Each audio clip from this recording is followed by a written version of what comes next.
discontent, with the creativity and passion of Hong Kong people, our movement continued for more than 79 days, and now it's the 92 days of our movement already. And I believe our protest will continue at least until 1st of October, the China's National Day, because Hong Kong people are aware that now is the fight and continue until the day we have victory. Withdraw the bill is not a victory, even it's the symbolic achievement, but one day Hong Kong's people is still far away from genuine democracy. We must keep on our fight to let the world to know that Hong Kong people deserve democracy, and that's our movement continue.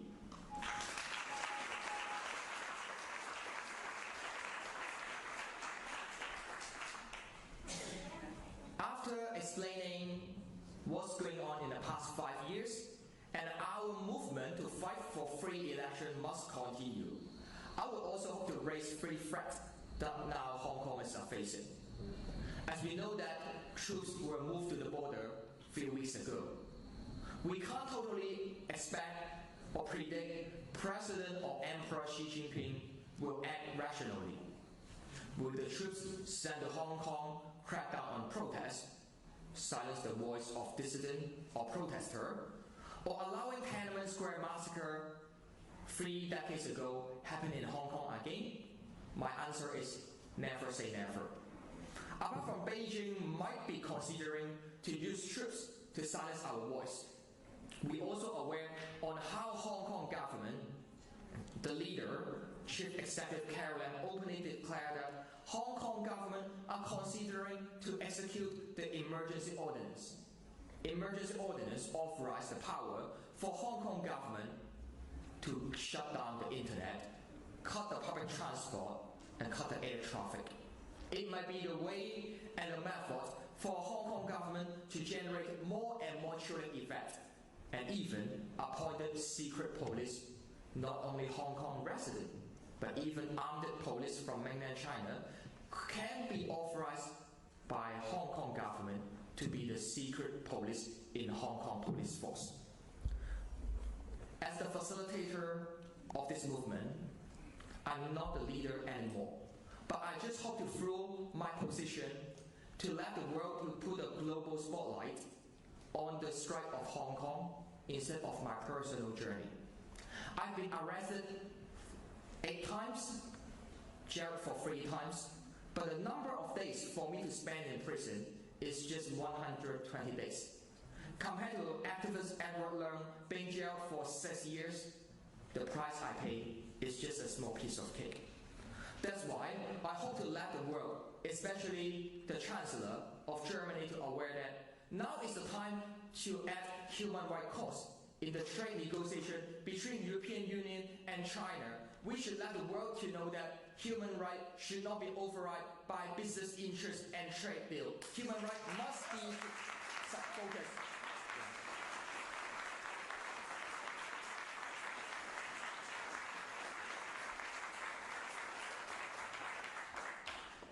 This is my brief sharing on how our year of discontent must continue in the next few weeks and next few months. As I've mentioned before, Hong Kong is the new Berlin in the new Cold War.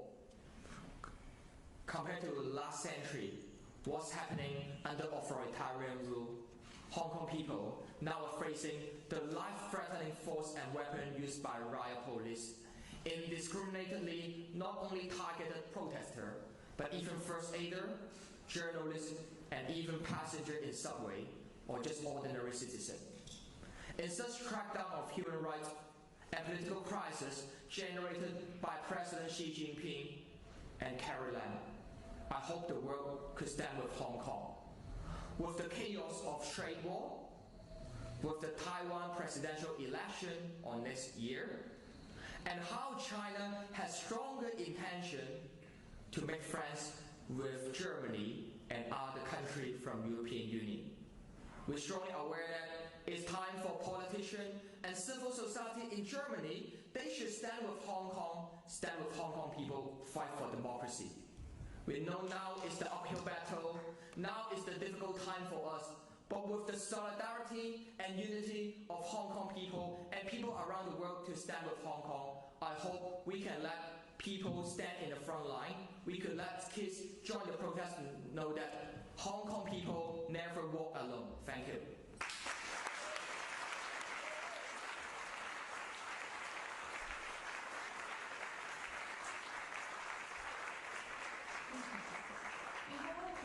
We go into the Q&A session. I would love to ask Joshua about how do you personally feel about the movement claims itself to be leaderless. There is no leader, no one that can control the crowd. And how do you feel about that when you were considered to be a figurehead of the whole democratic campaign in Hong Kong, or even the leaders of the umbrella movement? How do you feel about that they claim themselves to be a leaderless movement right now? Sometimes it seems to be a bit ironic to still being recognized by international media to be the leader of this leaderless movement. As the facilitator of this movement, we have no board of decision maker from the side of protester. We have no top-down command from leaders or any politician to every protester. But with how we learn a lesson from the umbrella movement, we know that how to engage in this movement in a more balanced and equal way is better for us to engage together, and with this kind of participation, it can let our movement go even forward and go even further compared to 5 years ago during the umbrella movement. That's why I hope to let people around the world and also international media to know that I'm not the leader of the summer of this content, but as the facilitator engaged in international advocacy, I hope to let the voice of Hong Kong people being heard in Berlin, being heard in Germany, and being heard in European countries, and even around the world. And that's my responsibility, to let the world to know that Hong Kong people will keep fighting. Instead of expecting our movement will fade out after Caroline announced to withdraw the bill, our movement will still continue with our cause on free election. That's my responsibility and my role to let the world know the strike of Hong Kong people. Yeah. Thank you very much, Joshua. Now we will begin the Q&A session, but to be clear, we would love to invite the audience to ask questions first before the press. The press can conduct interviews or ask questions of Joshua later after this event, but we wanted to keep this event as a sharing opportunity between the audience and Joshua. Is there any questions for Joshua from the floor?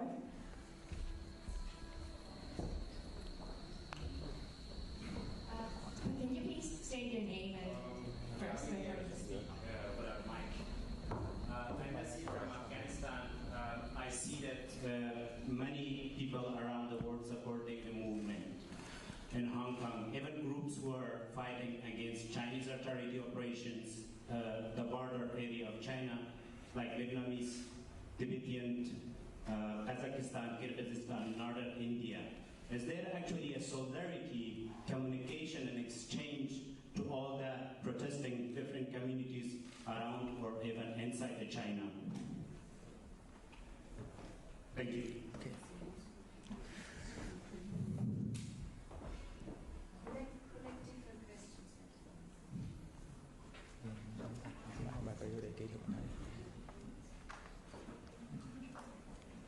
Okay.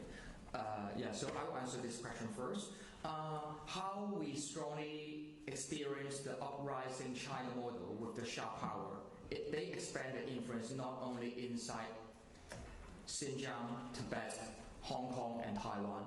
Beijing even expanded influence to Asia Pacific and European countries. No matter with a Huawei 5G technology issue discussion being widespread in Germany, or how the Belt and Road Initiative is just the tactics for Beijing to take advantage on those developing countries or in several European countries. So I think how to engage in countries around the world and international community with our solidarity, and it's time to let Beijing to learn a lesson. They should respect on the international rule. Yeah. Hi, I'm Cornelius Diekmann, and I know that you met 2 nights ago, I believe, with Foreign Minister Heiko Maas, and today I think you met with several members of parliament of different parties. So my question is, what did you talk about with the Foreign Minister, and what did you talk about with the MPs today? What was their response? Was it, for you, was it satisfactory? Safeguard Hong Kong political and economic freedom is not only the responsibility of Hong Kong people, but world leaders absolutely will have a say on it. A few weeks ago, after the G7 summit, we are aware on how world leaders issued a joint statement, recognized the existence and importance of Sino-British Joint Declaration that guarantee Hong Kong people enjoy high degree of autonomy after the transfer of sovereignty, and that's the international treaty registered in the United Nations. And I hope to let the world leaders go aware that we will keep on our fight. And refer to your question, what I have been discussed with the Foreign Minister and several MPs from different political parties. I emphasize on the threat of the emergency ordinance, because once Hong Kong government decides to execute the emergency ordinance to shut down the internet or to block the free flow of information, it's not only result in a crackdown or the erosion of Hong Kong, but also world economy. When we recognize Hong Kong as the Asian financial center in such global city facing such uncertainty, I just remind the Foreign Minister, I hope he can send a clear message to President Xi Jinping. Political crisis must solve by political system reform.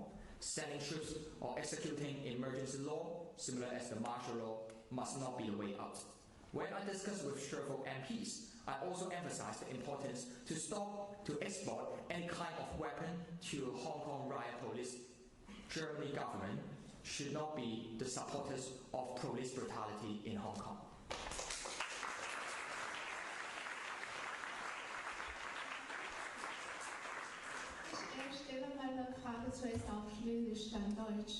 房先生好，就是有很多媒体说，他们说香港人就是在追求民主的、自由的后面还有一个很重要的原因，就是经济原因，特别就是年轻人，因为房价太高了，他们买不起房，而且现在工资又比较低，所以我想就是请问你的意见是什么？还有就是你认为4大家族，就是香港最富有的4大家族，他们是不是应该向社会让一些利，或者是减少一些垄断？还有就是昨天李嘉诚先生说，他说我们的社会应该对年轻人宽容，年轻的示威者，可是呢，年轻的示威者也应该就是多理解政府的难处。请问您怎么看？Part of the reason for young generation took to the street. I will first translate the question first. The lady's question is whether Joshua considers the economic burden that youngsters have in Hong Kong, because it's very hard for us to afford houses, real estates in Hong Kong. It's part of the reason why we fight for democracy. And another question is that she asked Joshua about does he believe that the 4th biggest tycoons in Hong Kong should play a role in all these movements? And the last question is whether Joshua thinks that youngsters should be more understanding towards the government. Yes, Joshua, please.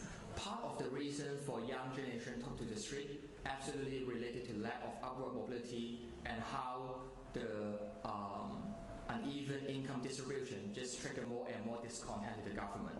But in this movement, I think it's more related to how Hong Kong people hope to determine our own destiny, hope to determine our own way of living. In this movement, we have more than 2 million people took to the street. Just remember, Hong Kong might be the global city with the lowest birth rate, so we have cross-generation support.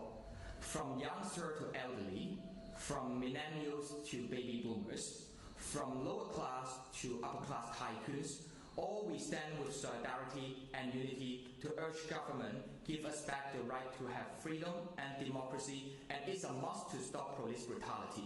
According to the survey conducted by Chinese University, more than 80% of Hong Kong people urge government to set up independent investigation on police brutality led by retired judges. In Hong Kong, in the past few decades or even since last century till now. Never will have such political demand or request to the government get the majority consensus of more than 80% supporting rate. So which means that now it's not only young generation stand on the front line, and that's our assumption and memory recall 5 years ago during the umbrella movement. From 200,000 people to 2 million people joined our strike, which just show that no matter youngster and elderly, all we stand as one with our determination to fight for a better future.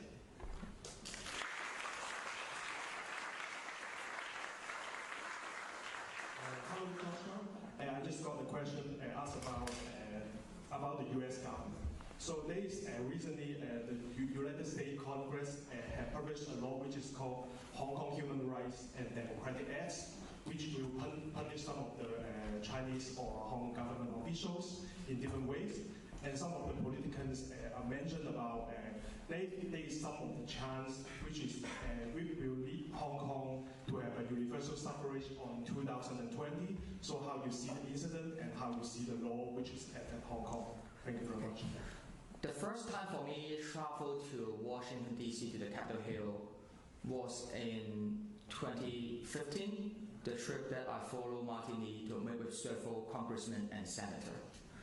In 2016, I've already advocated on it's a must for U.S. Congress to pass the Hong Kong Human Rights and Democracy Act to show their support to Hong Kong's democratization, and also it could authorize U.S. President to freeze the asset or deny entry of any government official abuse of power and suppress on Hong Kong people freedom. Of course, frankly speaking, I don't expect that this bill will immediately pass tomorrow or 2 days later. But I think now is the time we seek for bipartisan consensus. Bipartisan consensus is not only related or included in US or Germany, but also around the world. Of course, I know in countries around the world, people might have different criticism, hesitation, or insight towards politicians, especially the current administration in several countries. But I think how US might pass the Hong Kong Human Rights and Democracy Act before or after the China's National Day, it will be a good move to show that if Hong Kong government officials continually suppress on Hong Kong people freedom, they need to face the international pressure and pay the price at global level. Thank you.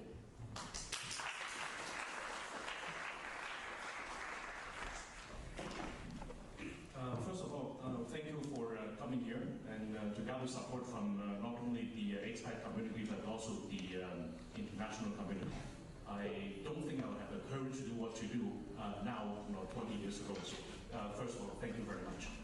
Now, I only have 2 questions, but I think you have already answered one of them. So here's the second question. It is often said that this extradition law, or the so-called amendment thereof, is the communist government or the ruling fraction of the communist government to tighten its financial interest in Hong Kong. And having said that, there will be factions of the communist government who have a vested interest to fight against it. Now, when you ask for the international community for additional support, how do you make sure that we not only support the cause for Hong Kong people and also people looking for freedom and democracy, but also prevent ourselves from inadvertently supporting the factions of the communist government against this extradition treaty for their own purposes, who are no less democratic, no less totalitarian, no less cruel than the ruling fraction? Okay. I think compared to 5 years ago, business community stand on the government side against the umbrella movement. It's really significant for how business leaders stand on the side of protester. Even it's hard to expect that they will agree on all the behaviors of protester, but at least they have sent a clear message to the Hong Kong government to withdraw the bill. And I think refer to your question or certain discussion, I'm strongly aware that how economic freedom or certain question is the critical point that people really show their concern on. So in the future, how to not only seeking support from the frontline young generation, but also having expats and also business community could aware that free election and democracy is not only beneficial for us, but also is important to safeguard Hong Kong unique status being recognized as the global city. I think that's the context, and I hope I can answer your question, or if there's any, I think that would be a complicated question, but, but I guess this is something that we can talk about. Yeah, of course, thank you.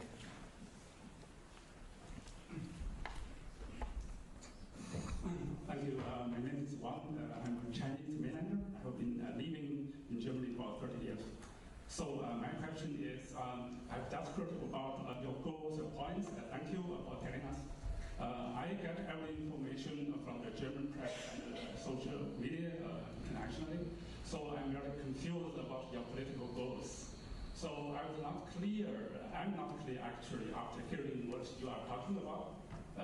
What's the final goal of your political pursuit? The independence of Hong Kong or just universal suffrage? These are two things. And you were talking about, so you are fearing about martial law in Hong Kong. But what we get the pictures, the videos we get, I think they are not fake. So enough to let me have the impression that you are just rampaging the airport and everything that's not democratic, subways or public orders.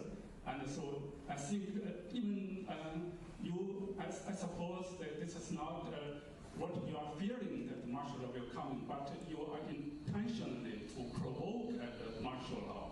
And I don't think it is responsible. I don't think it's responsible for the young people. I know from my own experience, in 1989, I was in the square, I was a student. So I know it's not quite responsible just to promote the violence. For me, so I need some explanation. So just democracy is good, but democracy needs also democratic culture, and democratic culture means something of the compromising. I don't see any compromising your movement. Can you ask your question more specifically? Because I know you love to share your point of view, but now it's a Q&A session, and I really hope to answer your question. I don't think it's worth time to just discussing.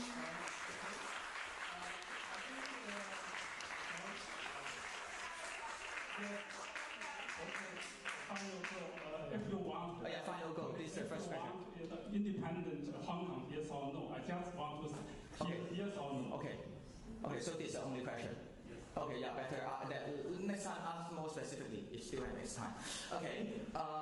First, for the summer of this content, since the early of June, we have 5 major demands. We urge government to completely withdraw the bill, stop political arrest and prosecution, not to define our protests as riots, set up investigation commission on police brutality, and the final goal is to have free election. Free election means that we hope to elect our own government. The chief executive of Hong Kong should not be handpicked by Beijing. Even Hong Kong is under the rule of Beijing, but Hong Kong people deserve the right to vote and to elect the CEO of Hong Kong. So, if you ask what is the demand of this movement, the demand and ultimate goal for our movement since the early June is to have free election. Thank you.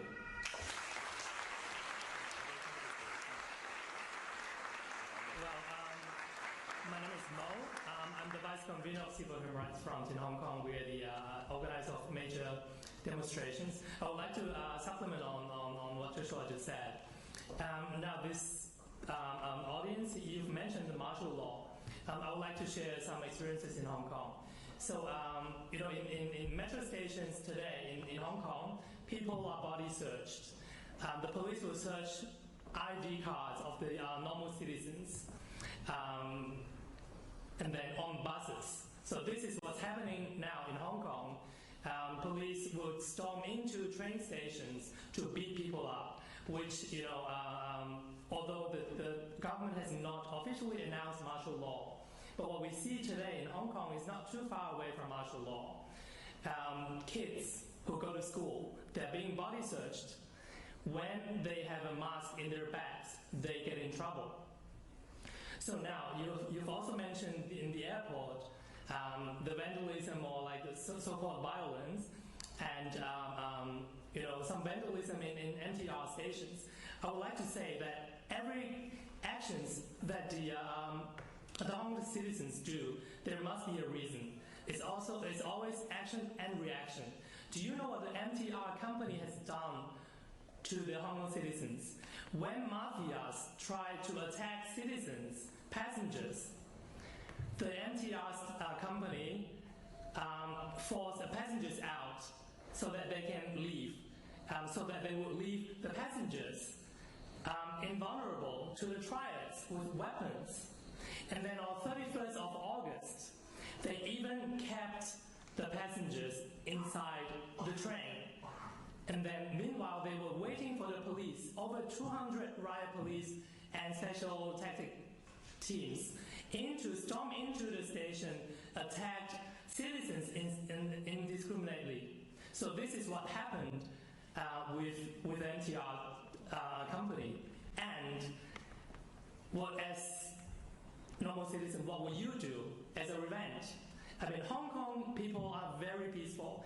They try not to hurt anyone. And the only thing they can do is to protest inside the MTR station. So this is what we do while people are beaten until their bones are broken. They don't beat the police back. They only go into the MTR station and protest there. So when you call the young protesters as violent, I would like you to reconsider your statement and please compare the degree of violence by the police and the youngsters. I would say 99% or even above this is from the state.